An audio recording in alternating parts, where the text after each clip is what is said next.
It's a beautiful day here in Saranda in southern Albania near the Greek island of Corfu. You can see it just there. Right over there.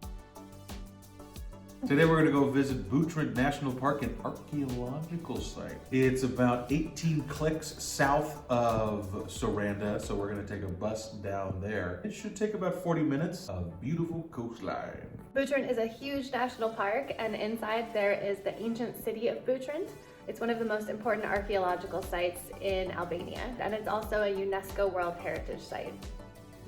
The bus is at 9:30. It runs every hour on the half hour, so the next one is at 9:30. We've got about 20 minutes to get there, so we got to get to scooting. All right, let's go.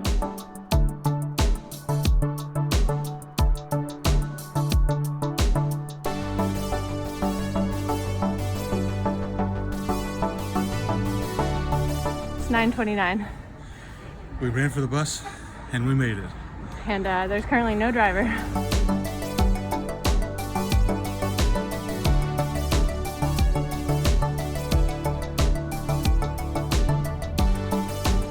That was a nice bus ride. That was beautiful. We passed so many pretty things. The bus cost 100 lek each, which is about $1 US per person. So now we're gonna take a walk into Butrint National Park. This is a pretty cool part of the world. We're right between Greece and Albania, so just right there, that's the island of Corfu, Greece. Greece. So we're pretty much right next to it. Albania. Jen. Steve-O.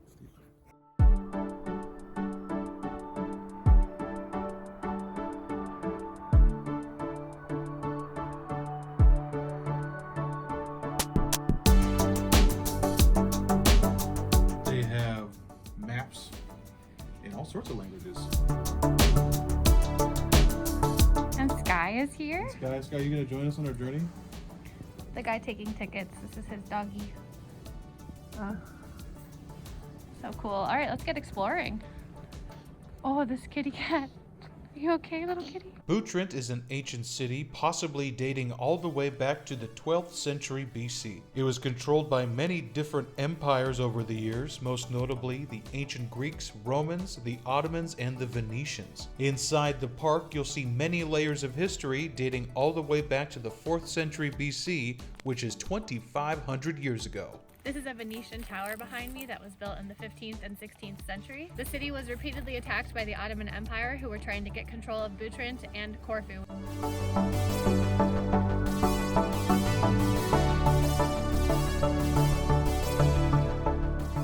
So the city is inside Butrint National Park, and there are about 1,200 species of animals inside the park. And so far we've seen a lot of birds, and you saw a lizard. It's just so quiet here.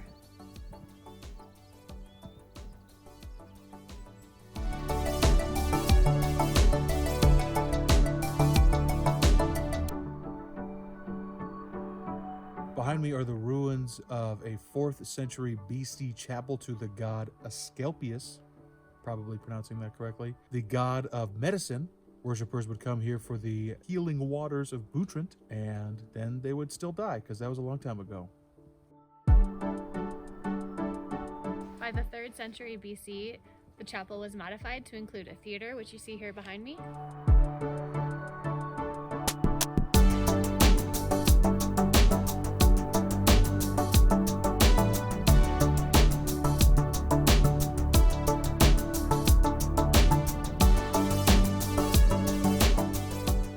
The theater was discovered in 1928 by an Italian archaeologist. It's believed that in the 2nd century BC, the theater was reconstructed using money raised from the chapel to make it in the Roman style, adding the stage here.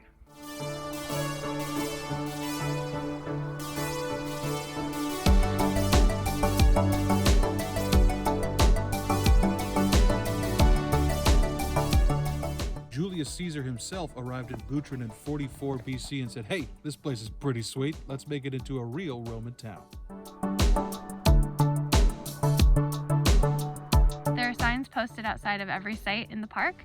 The signs are really clear because they were created by the Butrint Foundation in London, so it's easy to learn some things before you go look at the old rocks. It's interesting how these different sites changed over different periods of history. The site behind me was originally built as a villa, then became a palace, but it had to be abandoned in the 6th century when the water table rose. and later it was converted into a marketplace. This is the Butrint Baptistry, which is hard to say. The floor of the baptistry is a beautiful 8-ringed mosaic.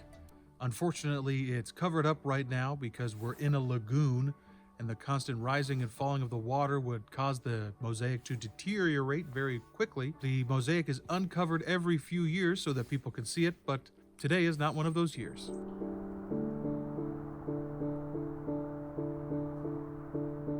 Ooh, whatever's coming up here looks really cool. These are some of the city walls built to protect Butrint. It's interesting that the walls were built at different periods of the city's history. These walls date from the 13th and 16th century, and they're just all built on top of each other.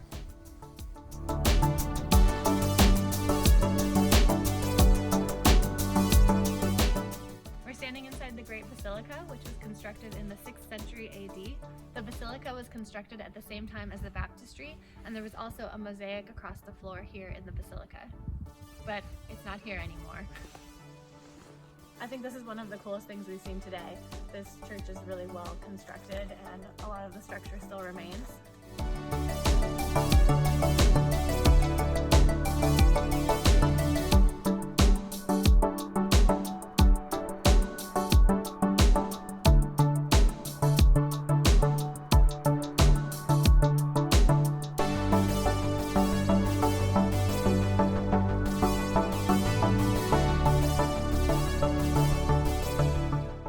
Bas relief from the 5th century AD is not of a pig doing down dog, but is actually a lion eating the head of a bull.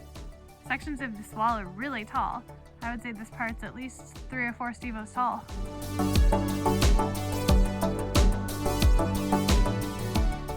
Beautiful, serene part of the lake. And then this dude just revving his boat engine.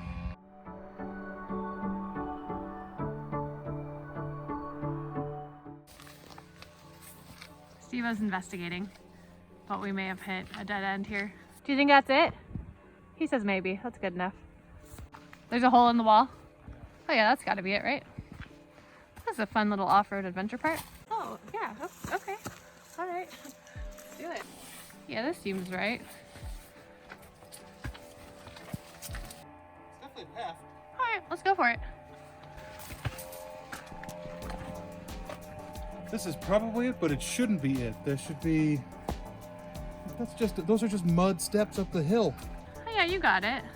Mom, if you're watching, stop watching. Oh wow! This looks like the road we were supposed to have taken, but instead, we went around. Oh well, this would have been much easier. Yeah. If you missed the real path, don't worry. There's always danger path. On second glance, I think we did the right thing. So we were at 12 where we showed you that lion. We walked along the path. I think we were standing up right there. And now I'm pretty sure we're at 14 and 15 and that we need to go that way. All right, so we got to the top of that path. We just found these stairs. This is definitely the way you're meant to come, but where the heck were these? We definitely zigged when we should have zagged at some point. Oh well, let's go see a castle. Okay.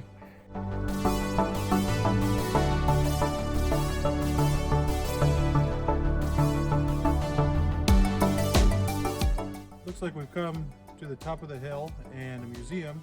However, How do we go that way?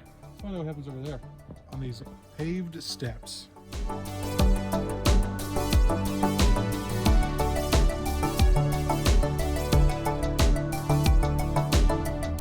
This is a Venetian castle from the 15th century.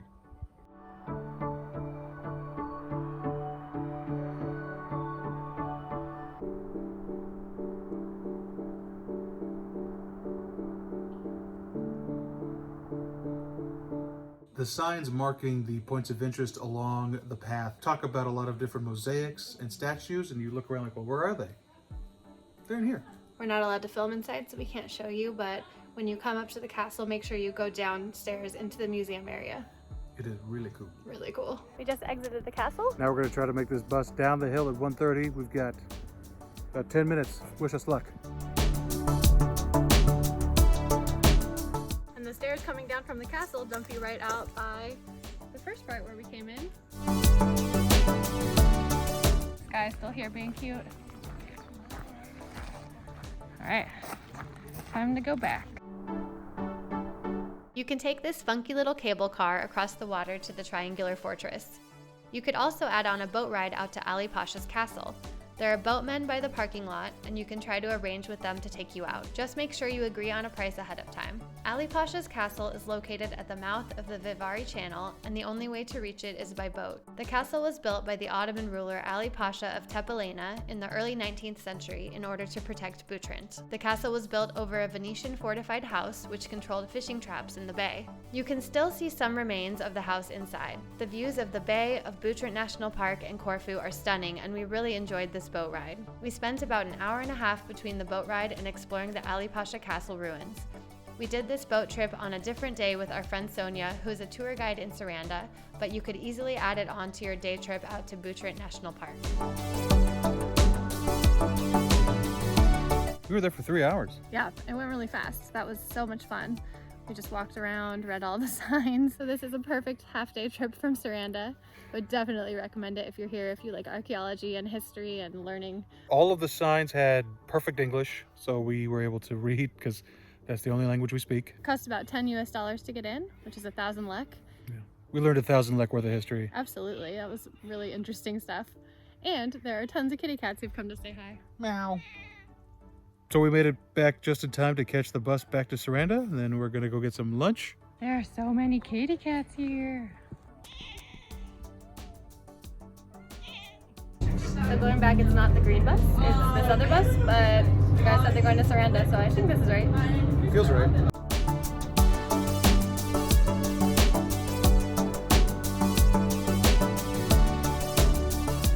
We're back home now. We hope you had fun coming along with us to see the archaeological sites and the national park. I know I had fun. Me too. So we have a lot more Albania content coming soon, more trips and more adventures around the country. So please subscribe if you haven't already, and we hope to see you in the next video. Get on board. Toot toot. Bye. Blue. Can I say that was a nice bus ride again? That was a nice bus ride again. I'm gonna say it so it's actually gonna work for the Oh, video. damn it. Slapdash overlay of history. So you wanna say it like what the Building first part? shit on top of shit. What?